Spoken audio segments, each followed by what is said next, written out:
Xin chào cả nhà, Gia Phú và Mèo rất vui được chào đón cô chú anh chị và tất cả các bạn đã đến với PM Food Travel. Thì bây giờ hiện tại Phú đang ở địa chỉ là 356 Tôn Đản, phường 4, quận 4. Thì mình đi ngang đây mình thấy có một cô khá lớn tuổi bán một cái món bánh canh, không có để rõ là bánh canh gì. Thì mình có tìm hiểu thì cô là bán là món bánh canh vịt. Theo Phú biết thì món bánh canh vịt là cái món của miền Tây. Thì không biết là có đúng như vậy hay không thì một lát nữa chúng ta sẽ qua tìm hiểu. Tại cái món này là của Tiền Giang hay Bến Tre gì đó. Rồi thì bây giờ mời cả nhà qua chúng ta bữa nay ăn dĩa hè một bữa nha. Cô bán nhỏ gọn, đa phần là chủ yếu bán mang đi, không có bàn ghế ngồi lại ở nhiều đâu, chỉ có thể ngồi ghế thôi cả nhà like, share cũng như là ấn nút subscribe nha. Cùng nhau thưởng thức món bánh canh vịt nào.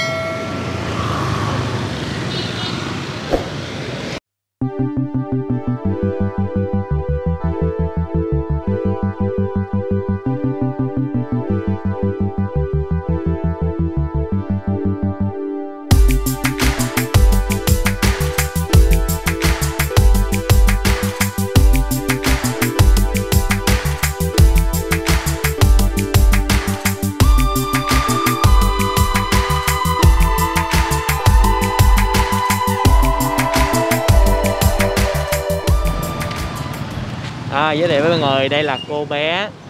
Cô ơi, cho con hỏi là món bánh canh mình bán là bánh canh gì vậy cô? Bánh canh đầu gà, đầu vịt, da heo huyết. Bánh canh đầu gà, đầu vịt, da heo huyết. Con được biết là món bánh canh thường là bánh canh vịt là ở miền Tây, mà đây cô có đầu gà, đầu vịt nữa, là cái này là cô có phải món của miền Tây hay sao cô? Không biết nữa, tự nấu ra bán. Thấy ở đây không ai bán, mình bán. Cô tự nấu ra bán. Cô bán món này lâu chưa? Ba mươi mấy năm rồi. 30 mấy năm rồi. Mấy giờ là bắt đầu cô bán? Hồi đó là bán sớm lắm, còn giờ hồi đó bán 2 cữ, bây giờ bán có 1 cữ à. Dạ. Bán cữ 3 giờ đến 10 giờ vô. 3 giờ đến 10 giờ tối. Cô có nghỉ ngày nào không? Có chứ, có khi cũng nghỉ ngày rằm đó. Ngày chay là cô nghỉ ha. Thì cả nhà ơi, cả nhà thấy đó, cô để là bánh canh thì 15.000, 20.000. Thì đây là cái nồi bánh canh của cô. Con xin phép cô dở nồi bánh canh cho con coi cái nha. Đây. Có một cái gánh nhỏ nhỏ vậy thôi ha cô. 2 gánh mà biết sao không? Dạ. Bị đuổi không dám đem ra. Dạ. Đem ra sợ làm không kịp. Dạ. Rồi đó mới bán là bán có 5.000 tô thôi. 5.000 một tô. Bây giờ đến 15, 20 đó. Ở trong đây có gì vậy cô múc cho con coi. Có lòng nè. Dạ, lòng. Đó về mình cột. Dạ. Đầu vịt. Mà mấy cái này là người ta làm cho cô bán hay là cô mua gà vịt về cô làm? Mua gà vịt về làm. Dạ. Rồi mình cắt lưỡi, cắt cuốn họng rồi mình làm. Dạ. Mình rửa muối á cho nó sạch. Dạ. Rồi mình nấu. Còn thấy có canh vịt. Chân là chân gà đúng không cô? Có. Bữa nay mới mua. Hồi kỳ cái chú kia đi lại quay thì không có. Dạ. Chân gà nữa nè. Đó, cánh vịt. Bây giờ cô múc thử cho con cái tô 15 con coi đi. Rồi là có gì xong rồi con lấy cái phần đó. 15, 20 thì là mình sẽ ăn được cái gì vậy cô? 15 thì da heo huyết. Dạ. Đó, da heo huyết. 15 là chỉ da heo với huyết thôi. Dạ. Còn mấy cái này là tự là nó mắc hơn. Dạ. Cái đầu gà là 7.000 cái. Tức là nếu ăn đầu là 7.000, thêm 7.000. Thêm 7.000, còn ăn cái đầu vịt là phải thêm 15.000. Còn cái giá tô là cứ 15.000. Là vậy là 15 rồi ăn thêm cái gì thì tính tiền thêm. Ăn đây tính tiền thêm. Còn 20, cô bán 20 là sao? Nếu 20 muốn ăn đầu gà thì bớt bánh canh lại. Cái đầu gà hết 8.000 rồi. Dạ. Còn lòng. Cái này là có ai ăn nguyên cái vậy luôn không cô? Có, trời, chứ người ta mua về nhà 6-7 triệu. Dạ. Có chân 8.000 cặp. 8.000. Cái bộ đồ lòng đó cô bán nhiêu? 20. 20 với chân 8.000. Cái đầu này là 15. Dạ. Cái đầu này nhỏ. Cái đầu này 17. Rồi. Có giá hết đó. Dạ. Nó nhỏ thì mình phải bớt tiền cho người ta. Đó, giờ cô múc. Dạ, cô múc cánh vô luôn đi. 5.000 cái. Cánh là 5. Dạ là 8.000 một cặp hay 8.000 một cái cô? Một cặp. 8, 20. 5.000. À. Đó vậy đó. Rồi, vậy lát hồi mình sẽ gọi một cái tô này. Chân, cánh, đầu lòng. Đó. Là cô chăm da heo thêm. Cái mỡ này ra để cả ngán. Dạ. Đó, thì cắt vô. Như vậy là món này cũng không có gì là miền Tây hết nha mọi người. Món này là cô tự nghĩ ra. Cô bán vừa gà vừa vịt luôn. Vừa bán đầu gà, đầu vịt vậy đó. Dạ. Tự vì mình thấy cái này không ai bán, mình bán. Mấy năm rồi. Hồi đó tôi bán đắt lắm. Bây giờ bán chậm. Trước giờ là cô cũng bán chỉ có một chỗ này thôi hả? Hồi đó tôi còn mạnh, thì tôi gánh đi dạo. À dạ. Gánh đi vòng vòng trong á. Dạ. Đó, cắt vô như vậy đó, có nhiều người ta phải ăn da heo á. Nên ta kêu mút da heo nhiều cho người ta. Dạ. Ví dụ có ai ăn 15 20 mà người ta kêu cắt một ít dạng mề hay gì được không? Không, cái đó gì mà bán nguyên cái. Cái đó cắt ra lát cái bỏ ở đây hả, nó bể. Dạ. Cái này có miếng mời không? Miếng ra. Đây cô bán này là theo bao nhiêu ký hay là sao? 8 kg bún. 8 kg bún. Còn mấy cái gà vịt? Gà vịt mua chỗ mớ 1 2 kg 2 3 kg. À dạ. Coi như là 4 5 kg á. Dạ, ở trong đây là còn nữa là đúng không cô? Còn nữa nè, đem đi ra À. bán hết bỏ vô, hết bỏ vô. Hết bỏ vô. À, còn là vịt huyết, chân gà, lòng. Rồi. Ăn là ăn mình có hành nè, nước này hay là nước mắm hả cô? Nước mắm gừng, nước mắm mặn. À, mắm gừng, mắm mặn. Mắm mặn, mắm gừng. Mắm gừng thì để ăn với vịt ngon. Dạ rồi, bây giờ cô làm cho con tô 15 đi. Với lại một cái tô đồ ăn không? Con vẫn chưa hình dung là tô 20 cô bán là bán làm sao? Là mình lấy cái gì thế vô? Là cô bán cái đầu, cái cổ vô thôi đúng không? Lấy cái đầu gà, 2 cái cánh gì vô. À. Rồi cô lấy con cứ 15 đi. Cặp chân. Dạ. Nè, ít bánh canh dày nè, rồi cặp chân vô nè. Dạ, con hiểu rồi. Lấy là 15 thôi. Để ăn ít, ăn không hết. Dạ. Trong đây là nước lèo này con thấy có hành phi, đầu hành, có tôm khô không con? À, có tôm khô. Rồi có tôm khô. Rồi. 15 trước thôi, cô múc 15 trước một tô đi. À. Bán đây chứ chiều đến thanh niên ăn. Đó. 15 đúng không con? Rồi, tô 15. Rồi, ok. Rồi. Hành, tiêu. Rồi, tí ớt thôi con. Rồi. Ok. Rồi, đó, lấy cho con cái bộ đồ lòng. 20. Nguyên cái đó luôn hả? Ừ. Với lại một cánh một cánh một chân. Ăn một thì mình cứ tính tiền một thôi đúng không con? Ăn vô quý vị nhiêu à. Đó, cánh. À. Cái về 5.000. Rồi, một cái chân thôi, một cái chân gà luôn con. Cái này ở dưới đây nè. Đó, chân gà. Đó rồi. Đó. Hơi khó. Rồi, cái chân về là 4.000. 4.000. Rồi, cắt giùm con. Cắt làm đôi giùm con cho nó dễ lấy.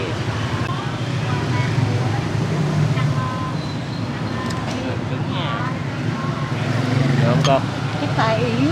Dạ. Chứ nó mềm. Dạ rồi. Đó.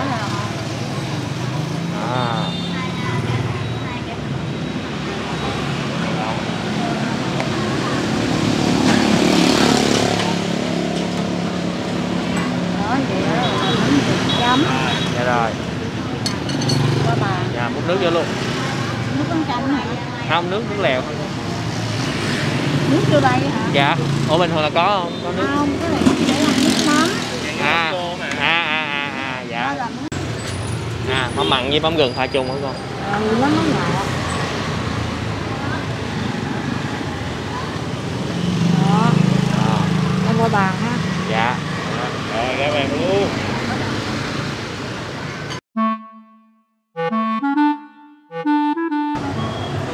Ok. Thì cô bán ngồi lại thì chỉ có một cái bàn nhỏ như vậy thôi.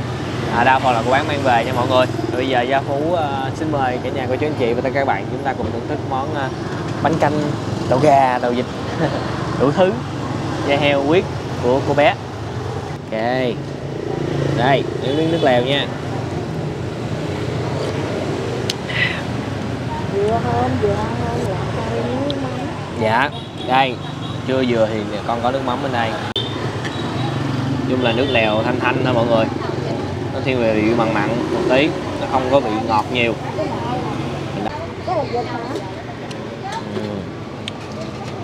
Chung là vị nó dân dã thôi nha.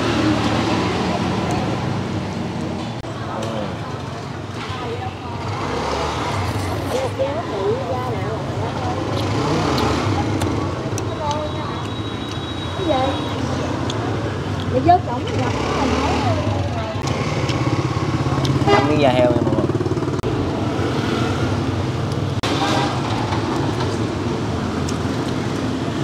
Bỏ thêm mắm nữa. Cho nó đậm đà với nước lèo mọi người. Nước lèo ăn nó đơn giản lắm, vị nó không có quá cầu kỳ.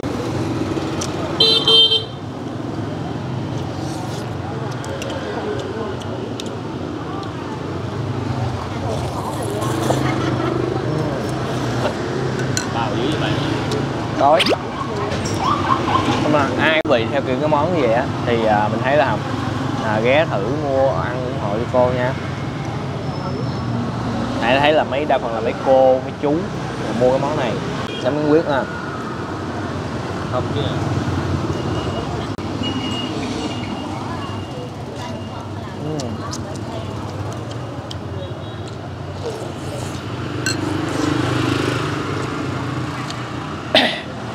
Chào bác.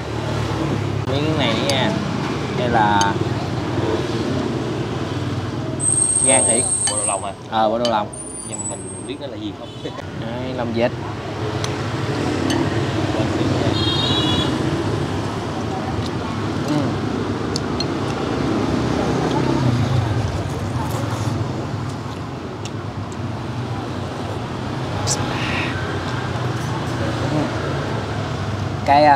Cái gan vịt ăn nó không có bị ngậy như cái gan gà. Đây cái mề nè mọi người. Đây. Mề. Cái gan vịt ăn nó ngọt ngọt á, ngậy ngậy.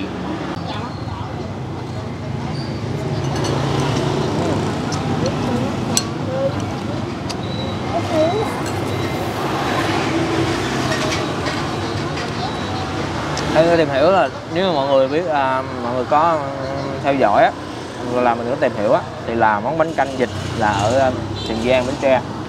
Cái món bánh canh vịt đó là phải dùng những cái miếng vịt luôn, làm này nọ, rồi cũng có hai cách. Một dạng là bỏ bánh canh thẳng vô luôn, hai là ăn ở đâu thì ta làm ra thành một cái tô bánh canh như vậy đó. Cái món đó hình như là họ xài vịt trời, lộn vịt xiêm để làm cái món bánh canh vịt đó. Và vịt với cái là bộ lòng ăn nó ngọt ngọt. Đây mấy cái chân gà cưới lên.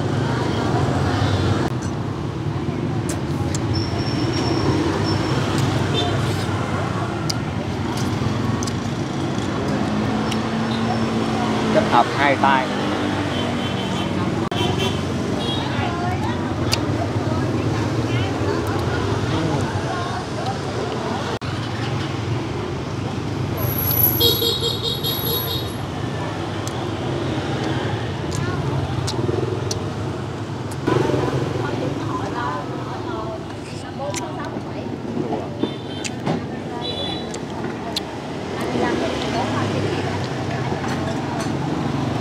Chân gà béo béo mà, nó thịt vẫn ngọt.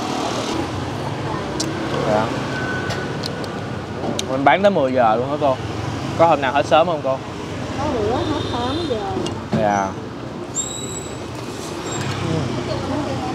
Là còn cái cánh vịt. Ok, giờ còn cái cánh vịt. Mà cái này thì mình mở ra mình ăn cái phần này. Ăn hết không hết bỏ bịch đem về. Dạ, ăn hết mà. Có ăn hết phần luôn. Ăn mắm nè. Đó.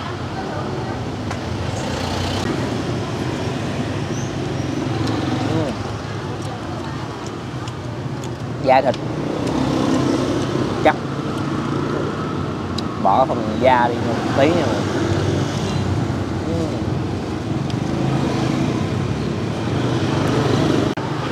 Rồi, để vô lùa nha mọi người ơi, nghe nước mắm luôn nè, mắm gừng rất là đậm đà.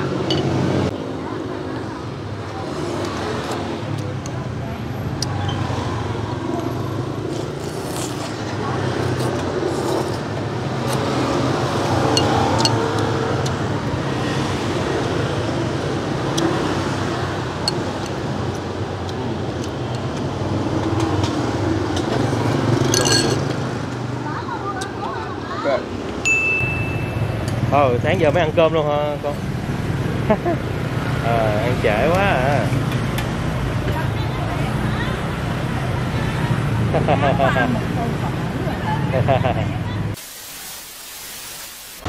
Ok, vậy là mình đã trải nghiệm xong món bánh canh đầu gà, đầu vịt, huyết heo, da heo, chân gà của cô bé ở Tôn Đản. Thì mới đây mình thấy cô ngồi ăn, mình hỏi thì cô nói sáng giờ cô chưa ăn gì hết. Giờ là 3 giờ mấy, 4 giờ chiều cô mới ngồi cô ăn cơm. Thấy thương ghê á. Thì mọi người ai có đi ngang qua đây hay đã từng ăn cô bé hay là yêu thích cái dạng bánh canh như vậy á, thì mọi người ghé mua ủng hộ cho cô nha, với giá chỉ 15-20 ngàn thôi, một cái tô rất là dân dã. Thì về tổng thể thì cô thấy là cô nấu cái nồi bánh canh đó, nó đơn giản lắm, thì cái vị nó cũng sẽ không quá cầu kỳ. Riêng chỉ có cái dạng như là cái một số nguyên liệu á là cô lấy về á, thì cái nơi họ làm á họ làm vẫn còn sót chưa kỹ lắm. Nhưng mà khi mình ăn những cái nguyên liệu mà cô bán á, mình thấy là nó đều là những hương vị là đều nguyên liệu mới. Đó là những cái trải nghiệm mà Vũ chia sẻ. Thì nước lèo á, ăn nó sẽ cũng không có vị nhiều đâu, nó vị mặn mặn chua chua, cái vị ngọt nó từ tôm khô ít lắm. Thì mọi người chan nước mắm vô, mà phải công nhận cái nước mắm gừng cô làm thì ăn rất là ngon nha. Rồi, cảm ơn mọi người đã dành thời gian xem clip từ nãy đến giờ. Đừng quên một món ăn ngon sẽ ngon hơn nếu chúng ta thưởng thức cùng người thân, bạn bè và chia sẻ nó với tất cả mọi người. Thì có clip này, clip kia, nên clip này nó hơi đơn giản, nó vỉa hè một tí xíu, thì mong là mọi người cũng sẽ yêu thích và xem nha. Rồi, xin chào và hẹn gặp lại cả nhà với hấp dẫn kế tiếp.